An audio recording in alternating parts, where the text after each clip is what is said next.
Titanic की कहानी एक अलमनाक और दिलफरेब कहानी है जिसने एक सदी से ज्यादा अरसे से लोगों को मशहूर कर रखा है।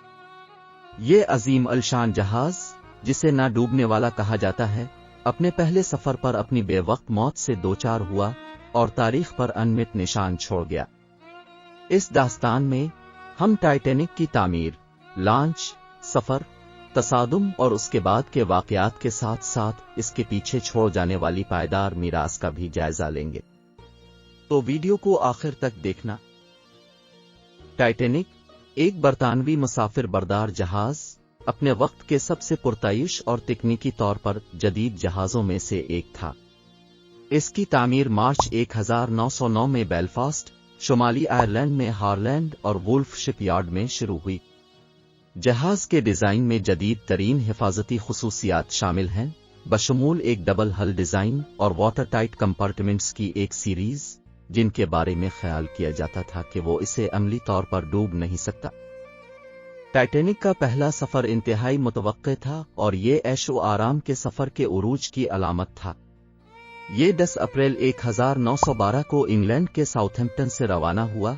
न्यूयॉर्क शहर के लिए सफर करने से पहले चीरबर्ग, फ्रांस और क्वींसटाउन आयरलैंड में रुका था।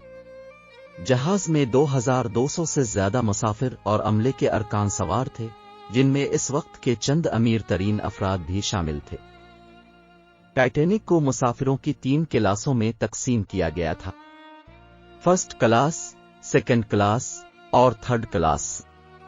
फर्स्ट क्लास मुसाफिरों ने पुरतयुश कैबिन्स, खाने के कमरे और मुश्तरका जगहों के साथ शानदार रहाइश का लुत्फ उठाया। दूसरे दर्जे के मुसाफिरों के पास आरामदेह लेकिन ज्यादा मामूली रहाइश थी। तीसरे दर्जे के मुसाफिरों के पास दीगर बहरी जहाजों के मुकाबले में ऐशो आराम की सतह का तजर्बा करते हुए ज्यादा बुनियादी रहाइश थी।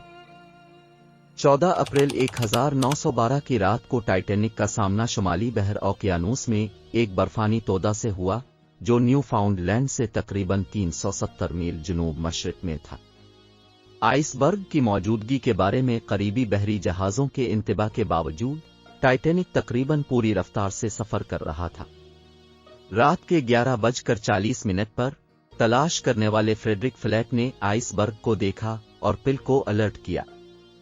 फर्स्ट ऑफिसर विलियम मर्डॉक ने जहाज को सख्ती से बंदरगाह बाएं तक ले जाने और इंजनों को उलटने का हुक्म दिया, लेकिन तब तक बहुत देर हो चुकी थी। टाइटैनिक का स्टार बोर्ड दाएं आइसबर्ग से खुरच गया, जिससे पानी की लकीर के नीचे जहाज के हील को शदीद नुकसान पहुंचा। जहाज के वाटर टाइट बिलक हेड्स को मगलूब करते हुए पानी मुतअद्दिद कंपार्टमेंट्स में बहने लगा। तबाही की शिद्दत वाज़ेह हो गई और मुसीबत के इशारे उन्होंने आगे भेजे कि हमारा जहाज अब खतरे में है। टाइटैनिक का इनखिला अफरा-तफरी और चैलेंजों से भरा हुआ था।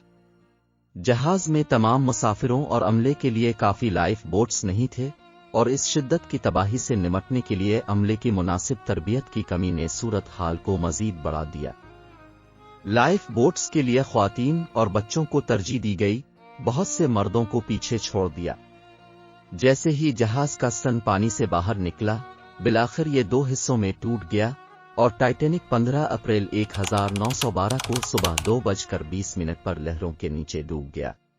जहाज में सवार 2200 से ज्यादा अफराद में से 1500 के करीब शुमाली बहर ओकियानूस के ठंडे पानी में डूबकर हलाक हो गए।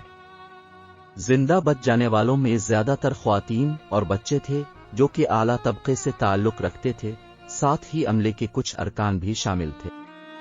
जान के इस अलमनाक नुकसान ने दुनिया को चौंका दिया और बहरी हिफाजत के ज़वाबित में अहम तब्दीलियां की, जिनमें मजीद लाइफ बोट्स की जरूरियात और इनखिला के तरीकाकार को बेहतर बनाया गया। जिंदा बच जाने वालों को RMS कारपाथिया ने उठाया, जिसने टाइटैनिक की तकलीफ की कालों का जवाब दिया था और डूबने के कई घंटे बाद जाए वकूफ पर पहुंचा था। कारपाथिया ने जिंदा बच जाने वालों को न्यूयॉर्क शहर पहुंचाया, जहां उनके परेशान रिश्तेदारों और नामा निगारों के एक हुजूम ने मुलाकात की।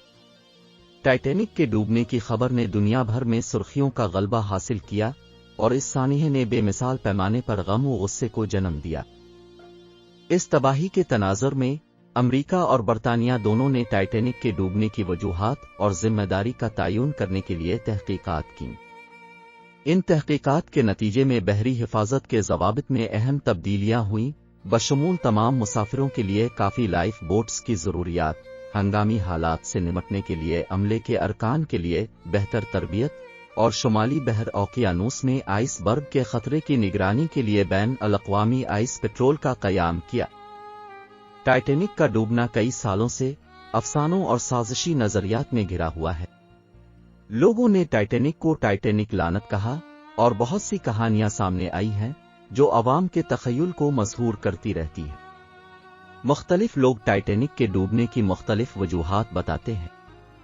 کچھ لوگ کہتے ہیں کہ ٹائٹینک کو اس کی تعمیر کے دوران کئی بدقسمت واقعات کی وجہ سے ملعون کیا گیا تھا۔ ان میں حادثات، زخمی اور یہاں تک کہ کئی کارکنوں کی موت بھی شامل تھی۔ اگرچہ یہ واقعات افسوسناک تھے، لیکن اس وقت بڑے جہازوں کی تعمیر کے دوران یہ غیر معمولی نہیں تھے۔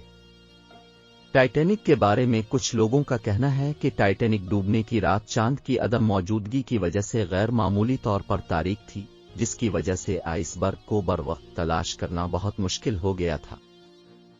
ٹائٹینک کے chief wireless operator Jack Phillips نے قریبی بحری جہازوں کو تکلیف کے سگنل پہنچانے میں اہم کردار ادا کیا۔